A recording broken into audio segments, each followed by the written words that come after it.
You ever hear the expression, the simplest answer is often the correct one? Actually, I've never found that to be true. Hai teman-teman, ketemu lagi di YouTube channel Hello Anita. Di video kali ini, aku akan menceritakan alur cerita film yang berjudul Gone Girl. Nicholas Nick dan adalah pria cuek berusia 40 tahunan yang telah menikah dengan seorang istri cantik bernama Amy. Hari ini adalah hari jadi ke-5 tahun dari pernikahan mereka. Tetapi tidak seperti suami lainnya, Nick tampak diam-diam saja. Terlihat jelas bahwa dia sudah tidak tertarik pada istrinya. Dibandingkan membeli hadiah untuknya, dia malah datang ke bar untuk minum-minum. Bartender di bar itu adalah saudara perempuan Nick yang bernama Margot. Dia memperhatikan wajah Nick yang murung dan bertanya alasannya. Nick hanya menjawab, "Amy." Adegan beralih ke flashback saat mereka pertama kali bertemu. Amy, seorang penulis buku anak-anak terkenal, sedang menyelenggarakan acara launching buku dan Nick merupakan salah satu peserta di sana. Keduanya bertemu secara kebetulan dan mulai mengobrol mengenai ketertarikan mereka pada buku. Nick sendiri juga seorang penulis, tetapi hanya untuk majalah tidak terkenal. Sementara Amy dipuja oleh jutaan orang. Mereka pun keluar dan berjalan-jalan di ganggang kota New York. Nick menggunakan pesona dan ketampanannya untuk mengesankan Amy, dan pada saat yang tepat, dia menciumnya. Mereka menutup malam mereka dengan bercinta penuh gairah. Adegan kembali ke masa sekarang. Saat Nick sedang bercerita pada Margot, dia tiba-tiba mendapat telepon dari tetangganya yang mengatakan bahwa kucingnya ada di luar rumah. Nick bergegas pulang dan mengambil kucing itu. Anehnya, pintu depan rumah mereka dalam keadaan terbuka. Nick memanggil-manggil Amy, tetapi tidak ada tanggapan. Jadi dia mencari di sekitar rumah sampai dia menemukan meja kaca yang pecah. Hal ini tentu saja mengejutkan Nick, jadi dia segera menelepon polisi. Sesaat kemudian, detektif Ronda tiba di tempat kejadian beserta asistennya dan segera bekerja. Mereka memeriksa seluruh rumah dan menemukan beberapa tetesan darah di tempat yang tidak biasa. Kemudian mereka menyelidiki kamar Amy dan menemukan pajangan-pajangan yang menunjukkan bahwa Amy adalah seorang penulis terkenal. Detektif Ronda mulai memperlakukan kasus menghilangnya Amy sebagai kasus yang penting. Setelah itu, Nick tiba di kantor polisi dan diminta menjalani beberapa pemeriksaan. Setelah selesai, detektif Ronda meyakinkannya bahwa mereka akan menemukan Amy. Kartu kreditnya sedang dilacak. Tim forensik sudah berada di TKP untuk mencari petunjuk.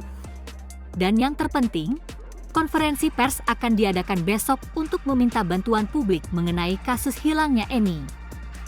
Anehnya, Nick menganggap semua ini adalah hal yang lucu. Detektif Ronda mulai mengajukan pertanyaan-pertanyaan kepadanya. Namun, Nick tidak bisa menjawab banyak dari pertanyaan-pertanyaan itu.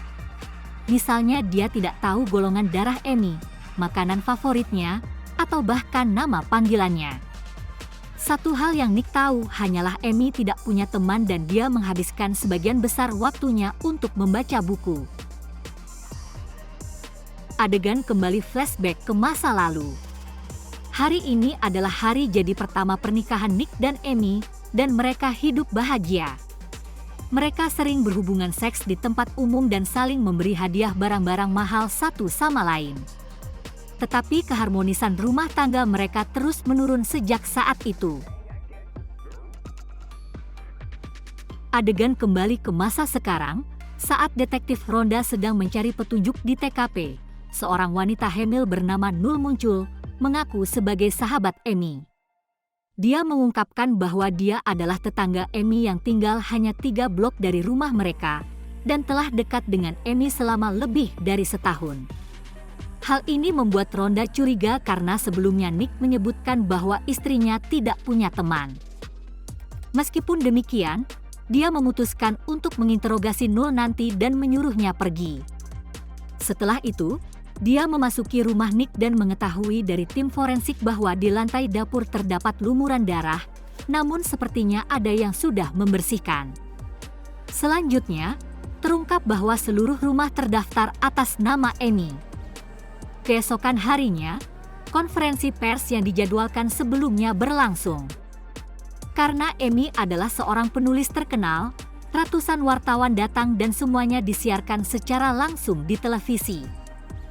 Nick dan mertuanya dihadirkan pada konferensi pers itu. Saat giliran Nick berbicara, dia menyampaikan 2 kalimat dan tersenyum saat difoto oleh wartawan. Malam harinya, dia menuju ke rumah terbengkalai miliki ayahnya untuk bersantai sejenak. Saat itu, detektif Ronda datang dan ternyata dia membuntuti Nick. Hal ini sontak membuat Nick marah, jadi dia segera mengantarnya keluar rumah dan pergi dengan mobilnya. Selanjutnya, adegan kembali flashback di mana pasangan tersebut mulai melalui masa sulit. Amy mencatat semuanya dalam buku hariannya. Mereka pindah ke kampung halaman Nick di Missouri untuk merawat ibunya yang sakit parah. Namun sudah beberapa bulan berlalu, tetapi Nick belum mendapatkan pekerjaan. Hal ini memaksa Amy untuk meminjam uang dari orang tuanya yang kaya raya. Kini kehidupan mereka berjalan dengan anggaran yang sangat terbatas. Tetapi Nick malah menghabiskan uang untuk bermain video game. Amy mencoba menyemangatinya bahwa hari-hari yang lebih baik pasti akan datang. Tetapi tampaknya semua pembicaraan mereka malah menimbulkan pertengkaran. Adegan kembali ke masa sekarang. Sudah 2 hari sejak Amy menghilang. Orang tua Amy mengadakan acara untuk menarik lebih banyak bantuan dan melakukan segalanya untuk menemukan putri mereka. Nick tetap cuek seperti biasa. Dia bahkan berselfie dengan para hadirin di malam itu.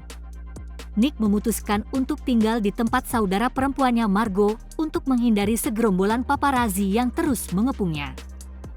Di televisi, Margot menonton beberapa saluran berita yang melaporkan tentang sikap Nick yang cerah ceria di tengah hilangnya sang istri. Beberapa orang bahkan mempertanyakan mengapa Nick sama sekali tidak merasa sedih. Jadi Margot bertanya pada kakaknya tentang hal yang sama, tapi Nick malah marah menanggapi hal tersebut. Beberapa hari terakhir ini menjadi mimpi buruk baginya, jadi dia hanya ingin tidur nyenyak tanpa dihakimi. Mendengar hal itu, Margot meminta maaf dan pergi tidur. Beberapa jam kemudian, secara mengejutkan, seorang gadis muda memasuki rumah dan melompat ke pelukan Nick. Ternyata dia adalah pacar Nick, yaitu Andy. Hal ini seolah menjelaskan segalanya. Nick tidak peduli dengan hilangnya istrinya karena dia mencintai orang lain. Namun, hal itu meninggalkan pertanyaan besar, apakah dia yang bertanggung jawab atas hilangnya sang istri? Sementara itu, keduanya menghabiskan malam bersama dan melakukan hubungan intim. Keesokan paginya, Margot memergoki saudaranya saat sedang berduaan dan memarahinya karena menyembunyikan hal itu darinya. Tetapi Nick dengan cepat membalas dengan menjelaskan hal itu dia lakukan karena Amy membuatnya merasa sangat menderita. Amy sudah tidak lagi peduli padanya dan bahkan menghabiskan 1 hari bersamanya pun menjadi begitu sulit. Itulah sebabnya dia mencari kebahagiaan di luar dan orang itu adalah salah satu muridnya. Andy terkejut. Dia juga menunjukkan kepada Nick bahwa dia menjadi berita utama di berita, tetapi dengan redaksi yang buruk. Adegan pun kembali flashback. Melalui buku harian Amy, ditunjukkan bahwa dia ingin memiliki anak dari Nick, berharap itu akan mengatasi masalah yang mereka hadapi. Namun, Nick sama sekali tidak setuju dengan ide tersebut. Mereka pun bertengkar, dan dia mendorong Amy jatuh dan secara tidak sengaja melukainya. Meskipun Nick meminta maaf dengan tulus atas kejadian itu, namun Amy sudah terlanjur sakit hati. Sejak hari itu dia mulai takut pada Nick dan ingin bercerai. Namun, Dia tahu bahwa Nick tidak akan meninggalkannya karena dia menginginkan uang orang tuanya. Adegan kembali ke saat ini, detektif Ronda mendapatkan laporan forensik dari sampel darah di sekitar rumah. Sampel darah tersebut ternyata milik Amy. Pada malam harinya, Nick diminta untuk memberikan pidato lagi kepada publik. Tetapi pada saat itu, sahabat Amy yang bernama Null muncul dan berteriak bahwa Nick menyembunyikan sesuatu. Setelah dia mendapatkan perhatian publik, dia mengungkapkan bahwa Amy sebenarnya hamil 6 minggu pada saat dia menghilang. Mendengar ini, Margo, Andy, orang tua Amy, semuanya terkejut. Media massa juga berbalik mengerubungi Nick, tetapi untungnya dia dikawal oleh polisi. Di malam harinya, ketika Nick minum-minum di rumah, detektif Ronda mendatanginya dengan membawa sejumlah bukti foto yang menunjukkan bahwa Amy dan Null benar-benar sahabat baik. Dia juga memberitahunya bahwa ceceran darah di dapur adalah milik istrinya. Akhirnya, detektif Ronda menyimpulkan bahwa Amy telah dibunuh. Dia hanya tinggal menemukan mayatnya untuk membuktikannya dan menghukum Nick. Dia juga menyerahkan bukti yang paling utama dari semuanya, yaitu Nick bermain game. Setelah dia pergi, Margo mendekati saudaranya yang sedang tertekan dan bertanya kepadanya tentang kehamilan Amy. Secara mengejutkan, Nick mengungkapkan bahwa dia tidak pernah tahu tentang itu. Bahkan, Amy tidak pernah ingin memiliki anak. Pada saat yang sama, detektif Ronda sampai di rumah ayah Nick untuk mencari petunjuk. Dia tidak menemukan mayat, tetapi dia menemukan buku harian Amy yang setengah terbakar di perapian. Setelah itu, adegan kembali flashback ke hari menghilangnya Amy. Terungkap bahwa Amy sendirilah pelaku dari seluruh kejadian ini. Semua yang mengarahkan pada penangkapannya suaminya sudah direncanakan secara matang oleh Amy. Di mata Amy, Nick sudah menghancurkan hidupnya dengan berbohong padanya, selingkuh, dan mengambil harga diri serta uangnya. Kemudian ditunjukkan bagaimana dia menyusun seluruh rencana tersebut. Pada awalnya, dia secara diam-diam berteman dengan tetangganya yang bernama Null dan mengundangnya ke rumah. Mengetahui bahwa Null hamil, Amy dengan licik mencuri sampel urinnya dan membawanya ke rumah sakit setempat untuk membuat rekam medis palsu. Dia juga mengisi pikiran Null dengan bercerita kebohongan tentang bagaimana Nick memukulinya setiap malam. Adapun di tempat kejadian perkara, Amy mengambil 2 kantong darah dari tangannya dan menumpahkannya di lantai dapur. Kemudian dia membersihkannya dengan asal-asalan agar polisi bisa menemukan jejaknya. Akhirnya, Amy menulis cerita palsu di buku hariannya dan sengaja meninggalkan buku harian itu agar terbaca oleh polisi. Sebenarnya Nick tidak pernah menyiksanya. Dia mulai merencanakan semuanya pada malam saat dia melihat Nick selingkuh. Di sisi lain, Nick yakin bahwa istrinya mencoba memfitnahnya. Tetapi karena dia tidak memiliki bukti, dia memutuskan untuk mengunjungi Tanner, seorang pengacara terbaik di negara ini. Tanner segera menunjukkan keahliannya dengan memberi saran kepada Nick tentang beberapa hal jika dia ingin memenangkan kasusnya. Pertama, dia harus memastikan bahwa negara berada di pihaknya. Untuk itu, dia harus mencemarkan nama baik Amy. Tanner mengatakan bahwa langkah pertama adalah mencari seseorang yang pernah dijahatinya di masa lalu dan mendapatkan kesaksian dari mereka. Nick tahu seseorang yang sempurna yang memenuhi kriteria tersebut. Sebelumnya, Amy berhubungan dengan Desi Collins, seorang pria kaya dari New York. Mereka adalah pasangan yang sempurna karena standar mereka yang tinggi. Tetapi ternyata Desi adalah seorang yang sangat posesif.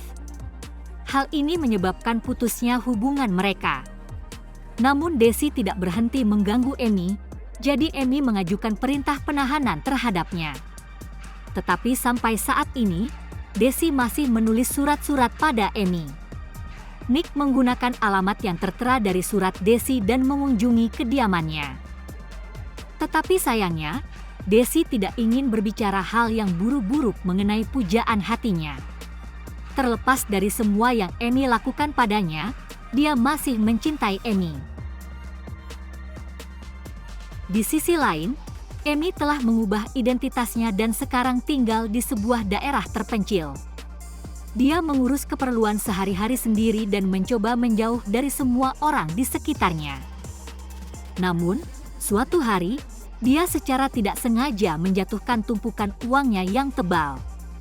Hal itu yang dilihat oleh beberapa tetangganya. Pada malam harinya, dia diserang sekelompok orang, mereka memukulinya dan mengambil uangnya. Untungnya bahwa mereka tidak menyadari bahwa Amy adalah gadis yang hilang yang selalu diberitakan di televisi. Tetapi Amy tidak ingin mengambil risiko. Jadi dia mengemas barang-barangnya dan meninggalkan tempat itu. Dia tidak punya tempat tinggal lagi, jadi dia menelepon satu-satunya orang yang mencintainya tanpa syarat, yaitu Desi Collins.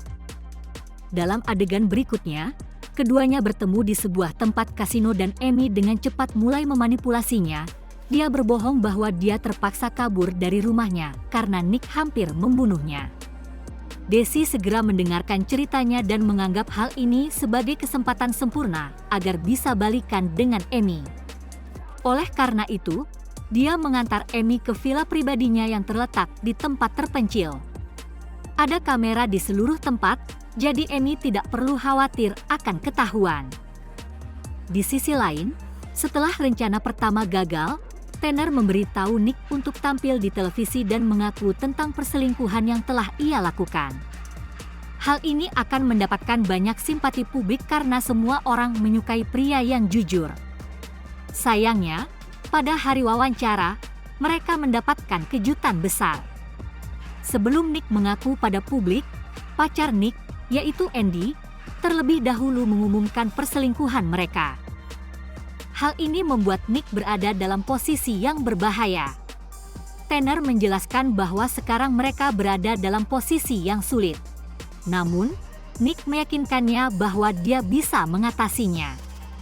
Lalu dia datang ke tempat wawancara itu. Dengan memasang wajah serius, dia memberikan pengakuan secara emosional. Meskipun banyak yang percaya bahwa Nick sedang berpura-pura, Amy yang menonton siaran tersebut dari villa merasa sangat terkesan. Dia merasa terharu ketika Nick menyebutkan bahwa dia akan mencintai sang istri selamanya. Sekarang, sudah 21 hari sejak kepergiannya yang menyebabkan kehebohan nasional. Amy terpikir untuk kembali kepada suaminya. Namun, ada satu masalah. Desi benar-benar mengharapkan Amy menjadi pasangannya kembali. Dia bahkan meninggalkan kehidupan pribadinya dan mengasingkan diri di villa bersamanya. Amy tahu bahwa jika dia mencoba pergi, Desi akan menjadi nekat dan melakukan sesuatu yang bodoh. Oleh karena itu, dia memutuskan untuk mengatasi dua masalah sekaligus. Pertama, dia pergi ke dalam kamar mandi, satu-satunya tempat tanpa kamera. Kemudian, dia meninggalkan bekas tali di pergelangan tangannya untuk membuatnya terlihat seolah-olah dia telah diikat. Kemudian, langkah kedua. Dia melukai organ intimnya dan mendekati salah satu kamera untuk merekam dirinya berteriak. Kemudian, ketika Desi pulang, dia merayunya untuk berciuman. Saat Desi teralihkan perhatiannya, Amy menghabisinya dengan kejam sampai Desi mati di tempat. Hari ke-30 sejak hilangnya Amy, keadaan semakin terlihat suram bagi Nick, karena detektif Ronda telah membaca seluruh buku harian Amy dan akan segera menangkapnya ke penjara. Namun di suatu pagi, semuanya berubah. Amy tiba-tiba sampai di luar rumah Nick dengan berlumuran darah Desi. Hal ini mengubah seluruh alur kejadian di mata publik. Nick, yang sebelumnya adalah pria paling dibenci di negara itu, kini menjadi tidak bersalah. Di sore harinya, para dokter memeriksa Amy dan menyimpulkan bahwa dia telah diperlakukan dengan buruk oleh Desi. Nick tahu bahwa Amy pasti telah sekali lagi menipu semua orang, tetapi dia tidak memiliki bukti untuk membuktikannya. Kemudian, di depan sejumlah orang, Amy menceritakan kisah versinya. Dia menjelaskan bagaimana pacar posesifnya, Desi, menculiknya dan menyandera selama beberapa minggu. Berita ini menjadi viral dan sekali lagi, Amy menjadi kesayangan warganet, kecuali bagi Nick dan adiknya, Margot. Semua orang mempercayai kisah sedih yang Amy ceritakan. Dalam adegan terakhir, pasangan ini kembali ke rumah mereka dan drama itu berakhir dengan sempurna. Namun di mata Nick, Amy adalah seorang pembunuh, tetapi dia menjelaskan bahwa dia melakukan segalanya untuk kembali kepada Nick. Namun, dengan segala yang terjadi, Nick menjadi takut hidup bersamanya. Big memberitahunya bahwa dia ingin berpisah, tetapi Amy mengancam akan menghancurkan hidupnya jika dia benar-benar melakukannya. Mendengar ini, Nick menyadari bahwa dia terperangkap dengan orang gila ini selamanya. Film berakhir saat dia mengantar Amy tertidur dan menutup pintu kamar, yang menandakan bahwa dia tidak lagi merasa aman di rumahnya sendiri. Dengan demikian, berakhir pulalah cerita film Gone Girl ini. Terima kasih sudah menonton sampai habis. Sampai jumpa di alur cerita film berikutnya. Bye.